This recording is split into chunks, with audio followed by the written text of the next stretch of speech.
Passamos a palavra ao presidente Lula para suas considerações iniciais antes das perguntas. Eu não sei se tem que fazer consideração ou se poderia ter direito nas perguntas. Depois da fala dos 5 ministros, eu penso... Essa água é minha? É sua, prefeito. Estou tomando conta. Eu vi você bebendo. Eu estava tomando conta. Ninguém chega perto. Não, só para esquentar a pergunta de vocês, é o seguinte. Eu saio daqui com a ideia de que nós demos um passo importante na consolidação da relação democrática, histórica, que o Brasil tem com os Estados Unidos. Eu já tinha dito na Malásia para o presidente Trump de que a boa relação entre Brasil e Estados Unidos é uma demonstração ao mundo de que as duas maiores democracias, do continente, pode efetivamente servir de exemplo para o mundo. Nós somos as duas maiores democracias do hemisfério, nós somos duas democracias muito importantes do ponto de vista, um na América Latina, outro na América do Norte. E nós já tivemos com os Estados Unidos, é importante vocês não perderem de vista, durante todo o século XX, os Estados Unidos foi o maior parceiro comercial do Brasil. Os Estados Unidos começou a perder a hegemonia a partir de 2008, não falha a memória, porque a China entrou no espaço para comprar coisas brasileiras, que interessavam aos chineses e que outros países não tinham capacidade de produzir tanto quanto o Brasil. E o Brasil passou a ter na China o seu principal parceiro comercial. E eu se vê ao presidente Trump de que é importante que os Estados Unidos voltem a ter interesse nas coisas do Brasil. Por exemplo, eu disse para ele que muitas vezes nós fazemos licitações internacionais para fazer uma rodovia, uma ferrovia, e os Estados Unidos não participam da licitação. Quem participa são os chineses. Eu disse para ele que durante um bom tempo, tanto os Estados Unidos deixou de olhar para a América Latina, só olhava com o olhar de combate ao narcotráfico, como a União Europeia deixou de olhar para a América Latina por conta da conquista do leste europeu e deixou de olhar para a África também. E agora as pessoas perceberam a importância outra vez da América Latina nesse mundo conturbado. Por isso é que nós fechamos o acordo União Europeia e Mercosul, com o EFTA, com Singapura. Por isso é que nós queremos fechar acordo do Mercosul com o Canadá, com o Japão, porque isso dá uma dimensão de defesa do multilateralismo contra o unilateralismo colocado em prática pelas taxações do presidente Trump. Eu penso que essa é uma coisa interessante. A outra coisa é que nós resolvemos discutir aqueles assuntos que pareciam tabus. Ou seja, a questão do crime organizado. Eu disse ao presidente, muitas vezes, os Estados Unidos falavam em combater o crime organizado, a questão das drogas, tentando ter base militar dentro dos outros países, quando, na verdade, para você fazer com que os países deixem de plantar ou fabricar aquilo que a gente chama de droga, é preciso que a gente crie alternativa econômica para esses países. Como que você vai fazer um país deixar de produzir coca se você não oferece uma alternativa de algum produto para que alguém possa plantar e ganhar dinheiro? E nós temos que incentivar o plantio de outras coisas e sermos os compradores para que as pessoas possam sobreviver. Se não, enquanto houver gente necessitada de recursos e houver consumidor, não vamos parar, de ter o mundo cheio de droga por tudo quanto é lado. É importante, eu disse para ele que nós estamos dispostos a construir, um grupo de trabalho com todos os países da América do Sul, com todos os países da América Latina e, quizás, com todos os países do mundo, para a gente criar um grupo forte de combate ao crime organizado. Não é hegemonia de um país ou de outro querer combater o crime organizado. É uma coisa que tem que ser compartilhada com todos. E o Brasil tem expertise. O Brasil tem uma extraordinária Polícia Federal. O Brasil tem uma experiência muito sabe, no combate às drogas, no combate ao tráfico de armas. E também é importante saber que parte das armas que chegam no Brasil sai dos Estados Unidos. Sabe? É importante também que tem lavagem de dinheiro que é feita em estados americanos. Então, se a gente souber isso e colocar a verdade em torno da mesa e criar um grupo de trabalho para trabalharmos juntos, a gente pode resolver em anos aquilo que não se resolveu em séculos. Ou a gente pode resolver em décadas aquilo que não resolveu séculos. Também a questão dos minerais críticos. Ou seja, tudo que se fala hoje é dos minerais críticos, porque a China, porque a China, porque a China, porque a China. Eu disse ao presidente Trump que nós não só fizemos uma coisa extraordinária, aprovando na Câmara ontem, sabe, a lei sobre a questão dos minerais críticos, como a aprovação de um conselho sobre a coordenação da presidência da República, tratando a questão dos minerais críticos como uma questão de soberania nacional, para que a gente possa compartilhar o potencial do Brasil, que ainda é pouco conhecido, porque nós só temos conhecimento de 30% do nosso território, e agora nós temos a obrigação de termos conhecimento de 100% do território, a compartilhar com quem queira fazer investimento no Brasil. Nós não temos preferência. O que nós queremos é fazer, sabe, parceria, compartilhar com as empresas americanas, chinesas, alemãs, japonesas, francesas, ou seja, quem quiser participar conosco para ajudar a gente a fazer a mineração, para fazer a separação e para produzir a riqueza que essas terras raras nos oferecem, estão sendo convidados para ir no Brasil. E isso é permitido pela regulamentação que foi feita na lei aprovada ontem, que deve ser aprovada hoje no Senado. Além disso, uma outra coisa importante que nós discutimos é a questão do comércio. Sempre tem uma dúvida sobre a questão do comércio. Sabe, nós dizemos para os Estados Unidos, vocês tiveram 400 e não sei quantos bilhões de superávit comercial com o Brasil nos últimos 15 anos. No último ano, o Brasil teve um déficit de 14 bilhões com os Estados Unidos. Então, ele sempre acha que nós cobramos muito imposto. Nós sempre não, porque nós temos a média do imposto que nós cobramos de vocês é 2,7%. Apenas 2,7%. Mas eles continuam a ter mais, mas tem produto que é 12%. Então eu falei assim, vamos fazer o seguinte, vamos colocar um grupo de trabalho e vamos permitir que esse moço da indústria do comércio do Brasil, junto com o teu moço do comércio, sentem em 30 dias. Apresente para nós uma proposta para a gente poder bater o martelo. Sabe, quem tiver errado vai ceder. Se a gente tiver que ceder, nós vamos ceder. Se você tiver que ceder, vocês vão ter que ceder. Porque senão a gente faz reunião e depois da máquina pública, vocês sabem o meu conceito de máquina pública. A máquina pública é eterno. O presidente tem prazo de validade. Ele tem data para entrar e data para sair. Então é o seguinte, nós temos 4 anos de mandato, as coisas têm que acontecer. Então é preciso que a gente estabeleça plano de metas em cada reunião. Estabeleça plano de meta para que as pessoas cumpram e para que a gente possa colocar em execução aquilo que a sociedade espera de nós. Então eu saio muito, muito satisfeito da reunião. Acho que foi uma reunião importante para o Brasil e importante para os Estados Unidos. Eu sempre acho que a fotografia vale muito. E vocês perceberam que o presidente Trump rindo é melhor do que ele de cara feia. E eu fiz questão de dizer para ele, ria. E um pouco, é importante, alivia a nossa alma se a gente rir um pouco. Bem, então é isso. Eu acho que o Brasil está preparado. O Brasil está preparado para discutir com qualquer país do mundo qualquer assunto. Nós não temos veto, não tem assunto proibido. A única coisa que nós não abrimos mão é da nossa democracia e da nossa soberania. O resto é tudo discutível. E ainda brinquei com o presidente Trump. Ele perguntou da Copa do Mundo, se a seleção brasileira estava boa, e eu falei, eu espero que você não venha, sabe, anular o visto dos jogadores brasileiros para a seleção. Por favor, não faça isso, porque nós vamos vir aqui para ganhar a Copa do Mundo. É isso. Ele riu.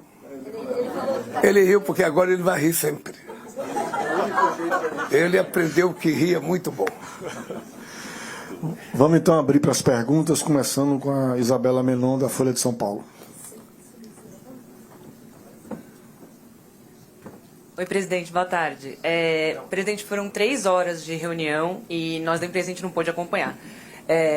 Acabamos de viver aqui que a impressão é positiva de todos vocês, mas o Trump postou sobre a reunião e comentou apenas sobre comércio e tarifas. Eu queria entender se segurança pública era uma questão central para o senhor, se teve alguma sinalização positiva sobre a proposta apresentada pelo Brasil e também a possibilidade de classificar o CVI e PCC como organizações terroristas se foi descartada pelos Estados Unidos. Não foi discutido isso. O que eu queria dizer, entreguei por escrito cada assunto que eu discuti com o presidente Trump. Além dos ministros falarem, eu terminei a reunião entregando para ele cada proposta nossa escrita em inglês, que é para ele saber o que é que nós queremos. Para não ter dúvida daquilo que nós queremos. E porque nós estamos levando muito a sério essa questão do combate ao crime organizado. Sabe, esse negócio de dizer que o crime organizado, que as facções, sabe, no caso do Brasil, tomaram os territórios nas cidades, nós temos que dizer para o brasileiro que o território de uma cidade, de um bairro, é do povo, não é de crime organizado, não é de facção criminosa, sabe? Isso é que nós temos que dizer. E no mundo também. Nós criamos uma base na cidade de Manaus para combater o crime organizado, o tráfico de armas, de droga na fronteira brasileira, com a participação de delegados da polícia de todos os países da América do Sul. Se os Estados Unidos quiser compartilhar e participar conosco, estará convidado. O que nós estamos propondo é o seguinte: é muito sério. A partir da semana que vem vamos lançar um plano de combate ao crime organizado que é para valer. Quem escapou até a semana que vem, tudo bem, mas quem não escapou não vai escapar mais. E vamos fazer algumas frentes. Vocês já ouviram aqui as 4 frentes de trabalho. Uma delas é a questão financeira. Nós precisamos destruir, sabe, o potencial financeiro do crime organizado e das facções. Se a gente não destruir, eles hoje viraram, em alguns casos, empresas multinacionais. Eles estão em vários países. Eles estão no futebol, eles estão na política, estão no meio empresarial, estão, sabe, em tudo quanto é lugar, no poder judiciário. Então, o que nós queremos é dizer, para trabalhar sério, o Brasil está disposto a dar um exemplo de um país que vai levar muito a sério isso. Vamos para a próxima pergunta, para a agência France Press. Yes, thank you, Mr. President. In English, if I may. Obrigado. Muito bem. Jorge Zamora, France Press. 2 questions. Presidente, está me ouvindo? Ok. Eu gostaria de saber, presidente, se o senhor falou com o presidente Trump sobre Venezuela e sobre Cuba e a situação de outros países da região. E a segunda pergunta, o senhor qualificou o presidente Trump como um belicista no passado. Isso eu disse novamente aqui: nenhum país pode ser o imperador do mundo ou de uma região por sua própria conta. Eu me indago, o senhor mudou a sua opinião depois de 3 horas de encontro com o Trump. Como é que você qualificaria o Trump hoje como um líder político no mundo? Olha, o Trump não vai mudar o jeito dele ser por causa de uma reunião que durou 3 horas comigo. O que eu fiz questão de dizer para ele é o que eu penso das coisas que eu acho que podem ser feitas. Eu acredito muito mais no diálogo do que na guerra. Eu acho que a invasão do Irã, ela vai causar mais prejuízo do que ele está imaginando. Mas tem várias suposições. Ele acha que a guerra já acabou. Não é o real. Mas ele acha, eu não vou, sabe, ficar brigando com ele por causa da visão que ele tem da guerra. Ele acha que na Venezuela está tudo resolvido. Eu espero que esteja, porque eu lido com a Venezuela desde 2002. Mas eu acho que a Venezuela, sabe, eu espero que a Venezuela resolva os seus problemas, porque o povo venezuelano precisa, sabe, ter uma chance na vida de viver bem. E Deus queira que a Delcy consiga cumprir, sabe, com o mandato de presidenta, fazendo as coisas acontecer. Eu disse para ele que eu tenho interesse em discutir qualquer assunto que ele precisar discutir. e quiser discutir comigo sobre Cuba, sobre Venezuela, sobre Irã, sobre o que ele quiser, eu estou disposto a discutir. E porque, para mim, é mais simples. Eu não tenho vocação belicista. A minha vocação é de diálogo, é acreditar no poder da narrativa, acreditar no poder do convencimento. É assim que eu acho que a gente deve fazer política. Falei muito com ele sobre a questão de mudança no Conselho da ONU. É preciso reformar a ONU e que ele, Trump, Xi Jinping, Putin, Macron e o primeiro-ministro da Inglaterra são, sabe, as pessoas que têm responsabilidade de propor a mudança, porque eles são os membros permanentes do Conselho de Segurança. Só eles podem tudo. Eles têm direito de veto. Eles têm direito de indicar a Secretaria-Geral da ONU. Nós somos coadjuvantes. Os outros países são coadjuvantes. Então eu falei para ele, você poderia convidar o Conselho de Segurança para discutir, sabe, as guerras que estão acontecendo no mundo. Como é que vai encontrar e fazer parte disso? Vocês podem fazer isso. Por que não aumenta o Conselho de Segurança da ONU? O Brasil gostaria de participar. Há muito tempo o Brasil briga. O México tem tamanho para isso, a Índia tem tamanho para isso, a Alemanha, o Japão, países como o Egito, países como a África do Sul, países como a Argélia, países como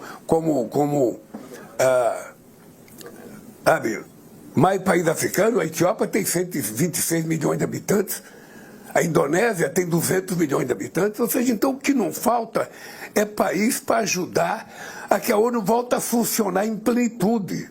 Se a ONU funcionasse bem, poderia acabar metade dos conflitos que você tem armado na África. Ela precisaria ter autoridade política, autoridade moral e autoridade financeira para fazer a intervenção com a ordem de quem? Dos 5 membros permanentes do Conselho de Segurança. Só eles podem fazer isso.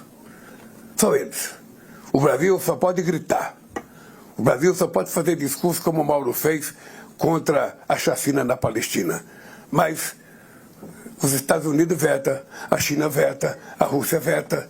Então é preciso que ele se coloque de acordo para a gente mudar. A geopolítica de 2026 não é a geopolítica de 1945. O mundo é outro. O mundo é outro, a comunicação é outra. Então, foi dito com a maior tranquilidade para ele essas coisas. Naquilo que quiserem que o Brasil colabore, o Brasil está disposto a colaborar. Vocês estão lembrados que a guerra da Rússia e da Ucrânia era para durar 3 meses, já fazem 4 anos. Ninguém sabe. Todo mundo sabe como é que começa uma guerra. Como termina, ninguém sabe. Ninguém sabe. Por isso que eu acho que dialogar, conversar é muito mais barato, mais eficaz. Não tem vítima, não tem destruição de casa, não tem morte de criança, não tem destruição de escola. Então, isso eu falei ao presidente Trump, porque não é a primeira vez. Sabe? Quem sabe, a gente um dia vai conseguir convencer. Eu já liguei para o Xi Jinping, propondo convocar o Conselho de Segurança, já liguei para o Putin, já liguei para o Macron. Ô, gente, convidem vocês, são 5 pessoas, são 5 países. Convoque uma reunião, uma teleconferência. Ninguém tem que sair da comodidade do seu gabinete. Convoque uma conferência e decida. Vamos tomar uma decisão, vamos mudar o Estatuto da ONU, vamos convocar uma Assembleia Especial para discutir isso e vamos criar, sabe, paz no mundo. Isso foi dito. Espero que ele tenha ouvido. Próxima pergunta da Lisandra Balaguaçu, da Reuters.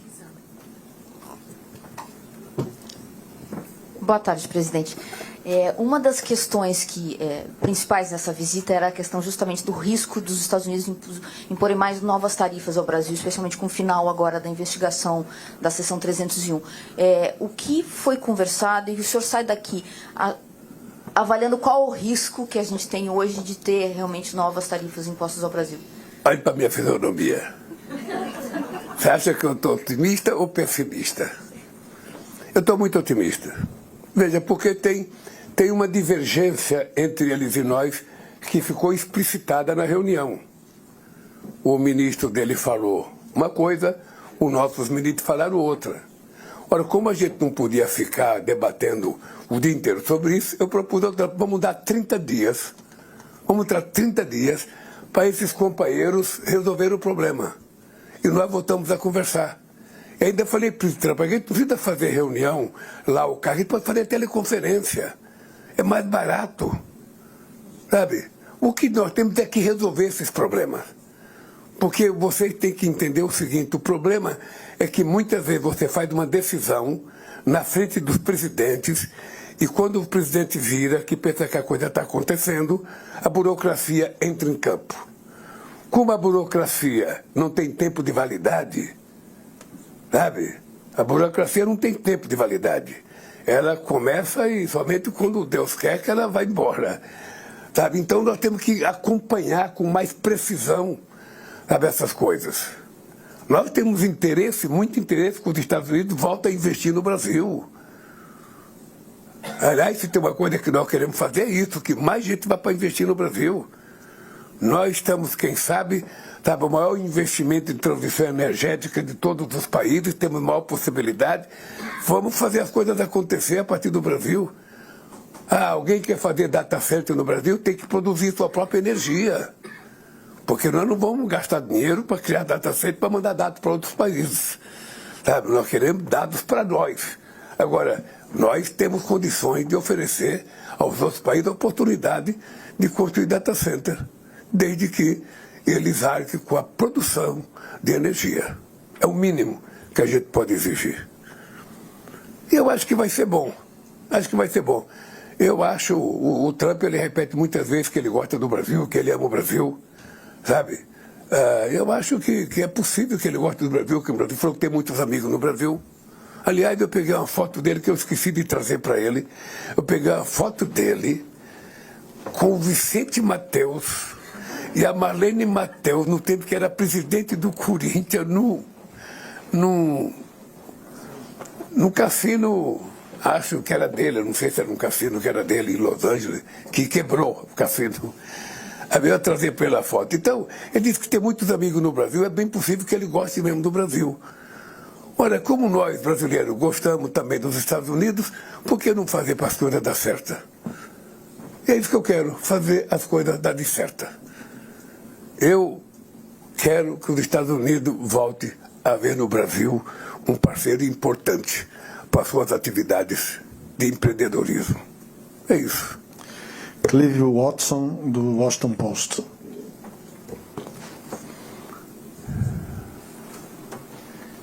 Presidente, está me ouvindo? Está me ouvindo? Muito obrigado, presidente. A tua voz não combina com o tamanho do jornalista. Are we good? You can go. Thank you for taking questions. Muito obrigado por aceitar minha pergunta e bem-vindo a Washington, presidente. O senhor e o presidente Trump já trocaram insultos. Eles já apoiam seus opositores políticos no Brasil. E essa reunião de hoje, além do engajamento bilateral, como é que você caracterizaria a sua relação com o presidente Trump daqui para frente? E ele atendeu às suas reivindicações que ele está violando ou interferindo com a soberania nacional brasileira? Olha, se ele tentou interferir nas eleições brasileiras, ele perdeu. Porque eu ganhei as eleições. Eu acho que não é uma boa política um presidente de outro país ficar interferindo nas eleições de outro país. É o princípio básico para que a gente não permita a ocupação cultural, política e a soberania de um outro país. Tá? Eu penso que a nossa relação com o Trump é uma relação sincera. Eu penso que desde o primeiro encontro que nós tivemos de 29 segundos em Nova York, numa reunião da Assembleia Geral da ONU, até os telefonemas que nós fizemos, até o encontro da Malásia e até esse encontro de hoje, eu acho que evoluiu muito. Eu tenho razões para acreditar que o Trump gosta do Brasil. E por isso eu quero que ele saiba que nós brasileiros temos interesse em fazer os melhores acordos com os Estados Unidos. E eu acho que, sinceramente, ele sabe a importância dos Estados Unidos. Eu não acredito que ele vá ter qualquer influência nas eleições brasileiras, até porque quem vota é o povo brasileiro, sabe? E eu acho que ele vai se comportar como presidente dos Estados Unidos, deixando que o povo brasileiro decida o seu destino, como eu vou deixar que o povo americano decida o destino deles. É isso que vai acontecer, sabe? A nossa relação é muito boa, mas muito boa. Eu diria uma relação que pouca gente acreditava que pudesse acontecer com tanta rapidez. Sabe aquela história, amor à primeira vista? Aquele negócio da química? É isso que aconteceu. Eu espero que continue assim. E eu espero que seja assim com qualquer presidente do Brasil e qualquer presidente do mundo. Vai ser muito importante essa relação. E quem vai decidir a eleição brasileira é o povo brasileiro. Eu já tenho muita experiência, sabe, de eleições no Brasil. Não acredito em interferência de quem quer que seja de fora. Vamos à próxima pergunta, Eduardo Barão, da Band. Boa tarde, presidente. Boa tarde. Eu queria complementar a pergunta do colega do Washington Post, porque o senhor está tendo uma relação muito próxima com ele, a terceira vez, estivemos juntos na Malásia, em Nova York. Com a eleição no final do ano, o senhor chegou a tocar nesse assunto com ele? Só vai pedir apoio para o presidente Trump, como o senhor deu lá atrás para a Kamala Harris? Tem algum receio de pressão mesmo, o apoio do presidente Trump para a oposição, para falar com o Bolsonaro, por exemplo? Não existe nenhuma possibilidade de eu discutir esse assunto com qualquer presidente de qualquer país do mundo. Esse é um assunto brasileiro. Eles sabem disso. Eles também são presidentes. Eles também disputam eleições. Então, o meu respeito ao presidente Trump é porque ele foi eleito pelo povo americano. E só pelo fato de ele ter sido eleito pelo povo americano, não cabe a mim questionar. Cabe a mim levar muito a sério que ele tem mandato no povo americano para ser presidente desse país. E é assim que o Brasil trata ele, como tratamos qualquer outro presidente que foi eleito pelo povo. Vamos à próxima pergunta, Eduardo Ribas, da Agência F. Thank you very much, Mr. President. Aí é demais, querer que eu entenda inglês é demais. Excuse me, thank you very much, Mr. Perdão, President. presidente, apenas queria lhe perguntar se você discutiu com o presidente Trump a situação de Cuba, o bloqueio dos Estados Unidos com a ilha e também se o presidente Trump mencionou a possibilidade de designar alguma facção criminosa no Brasil como grupo terrorista. Obrigado. Eu vou começar pela última tua. Não discutimos facção criminosa e terrorismo com o presidente Trump, partindo dele falar de alguma facção no Brasil. Eu disse para ele, sabe, que eu gostaria que, se ele precisar de ajuda para discutir a situação de Cuba, eu estou inteiramente à disposição. O que eu ouvi, não sei se a tradução foi correta, é de que ele disse que não pensa em invadir Cuba. Isso foi dito pela intérprete, sabe? E eu acho que isso é um grande sinal. Até porque Cuba quer dialogar. Cuba quer dialogar e Cuba quer encontrar uma solução para colocar fim a um bloqueio que nunca deixou Cuba ser um país completo, livre, desde a vitória da Revolução de 59. Acho que é o maior bloqueio, sabe, mais longevo da história da humanidade. Então eu estou à disposição, sabe, se precisar que o Brasil converse sobre qualquer país, se precisar que o Brasil converse com qualquer país, sabe, sobre a questão, sabe, das interferências americanas, sabe, em Cuba, no Irã, o Brasil está disposto a conversar. Mas eu vim aqui especialmente para discutir os assuntos brasileiros. Eu não queria mudar, sabe, de prioridade. Eu queria discutir o comércio brasileiro com os Estados Unidos. Eu queria discutir a participação do Brasil no crime organizado junto com os Estados Unidos. Eu queria discutir as questões da participação dele no minerais críticos. Eu queria discutir a participação dos Estados Unidos, sabe, que eles ficam achando que nós estamos proibindo as plataformas americanas de entrar no Brasil. O que nós queremos é o seguinte: entra qualquer plataforma de qualquer país do mundo no Brasil sobre a regulamentação soberana do Brasil. Era necessário vir aqui para dizer isso. Entreguei para ele também a lista dos nomes brasileiros que ainda continuam proibidos de entrar no Brasil, nos Estados Unidos, as nossas autoridades constituídas. Como foi aprovada a dosimetria no Congresso Nacional, vai diminuir a pena de todo mundo, quem sabe o Trump reconheça a necessidade de, sabe, liberar o visto, sabe, dos brasileiros que estão proibidos de entrar aqui. Matias Brotero, da Record. Obrigado, presidente, pela oportunidade. Presidente, o presidente Trump se comprometeu a investir em terras raras brasileiras. Se sim, falando em números, quanto, ou se já há algum plano específico nesse sentido. O senhor vem falando bastante, inclusive reforçou hoje, sobre a importância de que a transformação, a etapa de transformação aconteça no Brasil. O presidente Trump concordou com isso, e qual a importância de ter o desenvolvimento, né, dessa cadeia produtiva com investimentos norte-americanos no Brasil? Obrigado, presidente.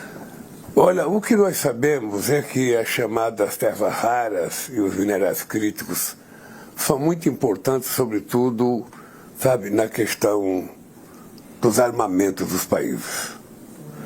O que nós dissemos para os Estados Unidos é que nós não temos veto a nenhum país que queira participar com o Brasil. O Brasil tem a obrigação de ter uma regulamentação em que o Brasil seja soberano.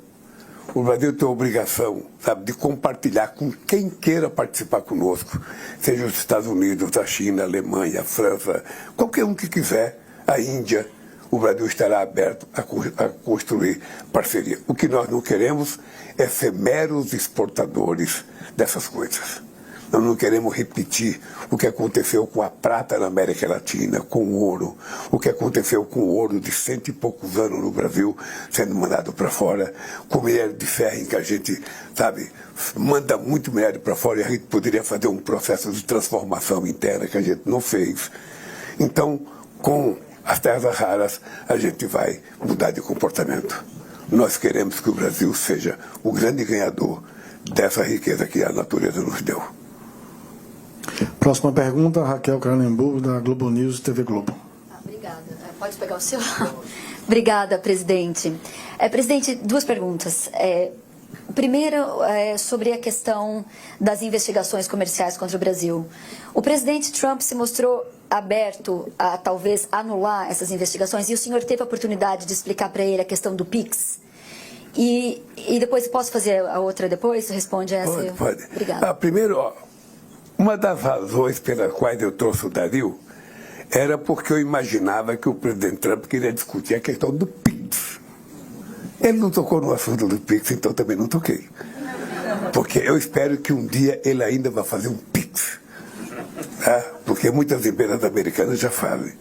A segunda coisa é que ele não discutiu o acordo, sabe, da seção 301. Nós levantamos a tese de que está havendo uma fiscalização, que nós achamos que não tem procedência essa fiscalização contra o Brasil. Eles levantaram a tese de que o Brasil tem coisa que o Brasil está cobrando mais de imposto. Nós dissemos que não, eles disseram que sim. Então eu sugeri ao Trump que a gente colocasse os nossos ministros para em 30 dias resolver esse problema, para nós decidirmos o que vai acontecer. Eu acho que vai terminar bem no acordo entre o Brasil e Estados Unidos na questão comercial. E, presidente, sobre a questão do Irã, o senhor falou que se ofereceu ajuda para lidar com qualquer país, Cuba, Irã. teve essa conversa, vocês conversaram especificamente sobre o Irã, o senhor tem sido crítico sobre a guerra, o que o senhor falou para ele? Ele mostrou interesse, porque o Brasil mantém diálogo com o Irã, ele mostrou interesse em talvez o Brasil poder ajudar. E mais uma, se eu puder, presidente. Então são 3 perguntas. Posso? O senhor nunca vem para cá. Tá bom. A outra é sobre essa reunião mesmo, presidente. Como é que ela aconteceu? Porque era para ser em março, daí a guerra começou e de repente foi em menos de uma semana, vocês estavam todos aqui. Teve ligação do Trump para o senhor na sexta-feira? Como é que foi isso? Que bom que foi tão rápido assim. Olha, primeiro eu entreguei para o Trump outra vez, pela segunda vez, eu entreguei o acordo que em 2010 Brasil e Turquia fizeram sobre a questão de arma nuclear no Irã. Vocês que são jovens, eu vou apenas relatar. Em 2010, eu me dispus a ir ao Irã conversar com Khamenei durante 2 horas, conversar com o presidente da Assembleia do Irã por mais de 2 horas no parlamento, com muitos deputados, e depois conversar com a Ahmadinejad um dia inteiro para convencê-los de que o Brasil queria ajudá-los a produzir o enriquecimento do urânio para fins pacíficos, como faz o Brasil, cumprindo aquilo que está na nossa Constituição.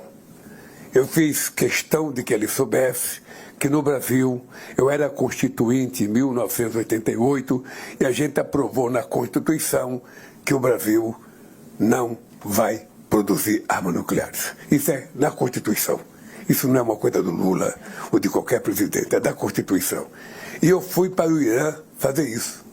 E o que é muito importante, o Obama não queria que eu fosse ao Irã, Angela Merkel não queria que eu fosse ao Irã, o único presidente que não fez objeção foi o Sarkozy.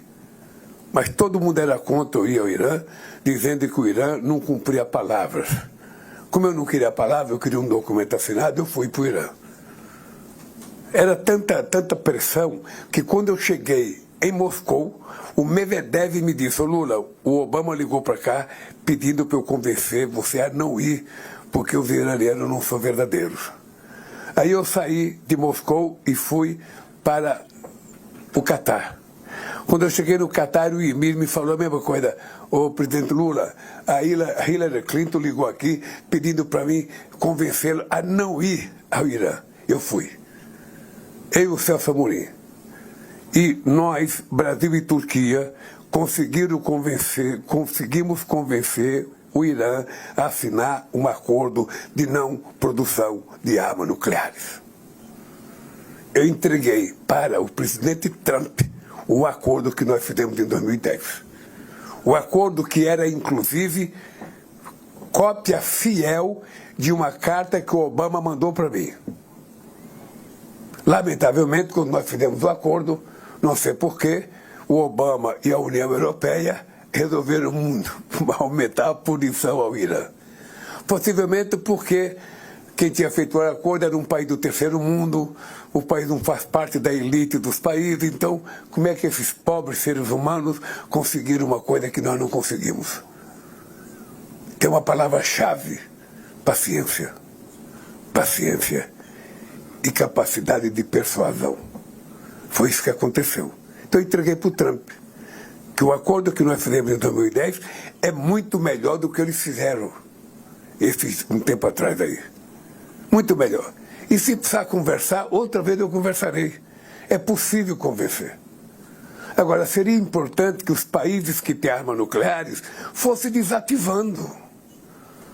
Porque vocês estão lembrados o famoso acordo entre Rússia e Estados Unidos de desativar a quantidade de armas nucleares que eles tinham. Ninguém desativou nada. De lá para cá a China criou, de lá para cá a Índia criou, de lá para cá a Coreia do Norte criou, de lá para cá o Paquistão criou. Ou seja, ninguém desativou nada. Então é o seguinte, eles precisariam dar exemplo, né? Quem sabe um exemplo dele fosse estimulante. Eu vou desativar 10 ogivas nucleares por ano. Sabe, como eles têm muita, vai levar uns 50 anos para desativar. Sabe? Mas eles não fazem. Não fazem. E quando o mundo estiver nessa turbulência que está, muita gente se alvora no direito de também fazer uma bomba atômica. Eu confesso a vocês que eu acredito muito no poder da narrativa, no poder da conversa, no poder do convencimento. Então, isso foi para mim muito, muito importante, sabe, para conversar com o Obama. Me entreguei para ele, está aí, sabe, o documento. Leia. E o que ele falou? Hein? O que ele falou? Qual foi a reação dele? Nada, eu só pedi para ele ler, ele não tinha lido ainda. Sabe? Eu falei, entreguei o documento para ele ler, ele falou, vou ler hoje à noite.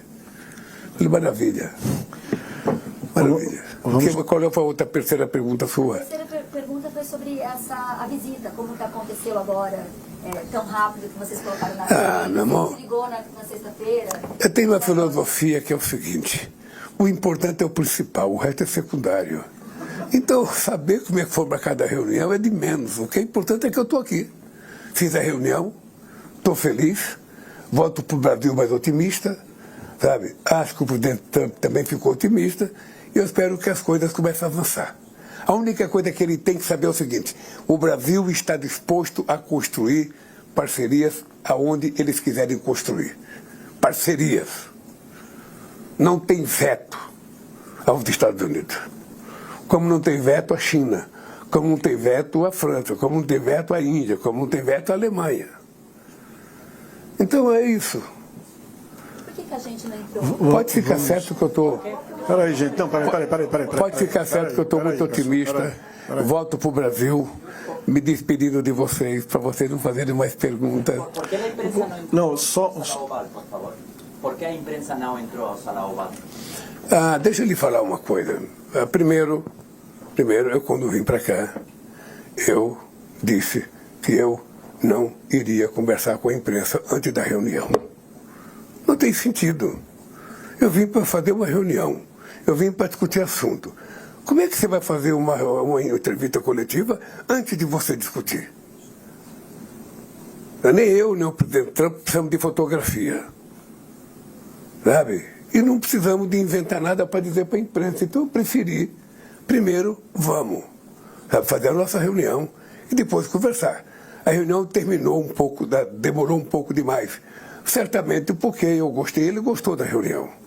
Senão alguém teria terminado. É só levantar e terminar a reunião. Percebe? E tal, o almoço estava bom. Tinha uma boa salada, tinha uma boa carne, sabe? Então, eu espero ter sido carne brasileira. Hein? Eu fiquei curioso para perguntar, mas não quis perguntar porque poderia não ser. Hein?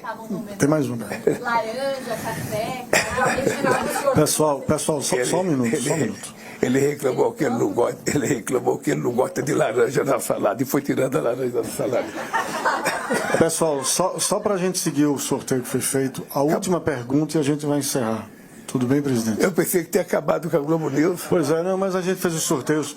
Não, peraí. Você sorteou sem me consultar? Sem consultar o senhor, presidente, sem consultar o senhor. O Sam Puncher do Metrópolis, por favor. Presidente, boa tarde. Samuel Puncher do Metrópolis. Obrigado por responder nossas perguntas. O senhor me disse algo que chamou a atenção. O senhor falou que entregou a lista de autoridades que ainda têm sanções de visto ao presidente e o senhor mesmo relacionou ao pérdio da dosimetria. Eu lembrei que quando a Magnitsky foi retirada do ministro Alexandre de Moraes, o Departamento de Estado me disse que via o pérdio da dosimetria como algo positivo. Porém, o senhor vetou e foi agora o veto derrubado no Congresso. Como é essa negociação para a retirada dessas sanções? O que o senhor ofereceu em troca para o governo dos Estados Unidos? Foi reduzir a pena dos condenados pelo 8 de janeiro ou não? Não, porque o presidente da República não tem nada a ver com a quantidade de muitos ou de poucos anos com a condenação. Isso é uma coisa eminentemente do Poder Judiciário. Sabe? Eu entreguei a lista porque eu já tinha entregue a lista uma vez, sabe? E não foi resolvido o assunto. E você sabe o que acontece? Muitas vezes você entrega um papel para um presidente, vem uma pessoa acessar o presidente, você não sabe quem é, e toma da mão do presidente. Comigo acontece muito. Coisa de comer, então as pessoas tomam, porque com medo, mas vão comer escondido. Então, papel as pessoas tomam também. Às vezes alguém me entrega um papel, eu pego na mão, quando eu vou abrir, tomou a mão. Mas se for um cara ajuizado, depois leva para mim o papel, eu passo para o assessor. Se for outro, que desaparece. E eu não sei se o cara que pegou a relação que eu dei passou para o Trump. Eu, às vezes, tenho a impressão que passa, às vezes, tenho a impressão que não passa. Para mim, tem vezes que passa, às vezes que não passa. Então, eu entreguei a lista outra vez para ele saber. Tem muita gente importante que está aqui. São muitos ministros da Suprema Corte, o procurador-geral, a filha do Padilha de 10 anos. A filha do ministro Padilha de 10 anos, qual é a lógica? De qualquer forma, eu entreguei para ele. Tá? E se ele não resolver, quando eu me encontrar com ele outra vez, eu, entrego outra vez. A gente vai entregando até o dia, o cara vai ler e vai tomar a decisão. Ou já venceu por decurso de prazo, já venceu, sei lá, qualquer coisa. Mas é isso, eu só posso terminar dizendo para vocês o seguinte, olha, eu sou muito crítico às guerras feitas no mundo, em todos os países. Da mesma forma que eu fui crítico à guerra da Ucrânia, fui crítico à guerra, o que o Israel fez com Gaza, o que Israel está fazendo com o Líbano, o que os Estados Unidos e Israel fizeram com o Irã, eu sou totalmente contra. Totalmente contra. Não é preciso. Não é preciso. Para isso existe uma coisa chamada diplomacia, que resolve com muito mais facilidade. Então, eu faço questão de dizer, fazer crítica, faço questão de dizer que é preciso reformar a ONU e faço questão de dizer que eles são responsáveis.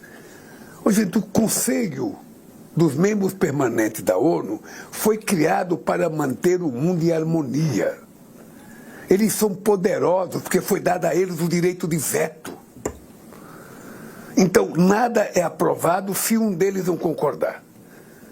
Então, eu falei para o Trump, que eu falei para o Xi Jinping, por que vocês não fazem uma reunião? São 5 pessoas. Um litro de uísque, um vinho, um queijo, sei lá, um joelho de porco, qualquer coisa. E faz uma reunião e discute.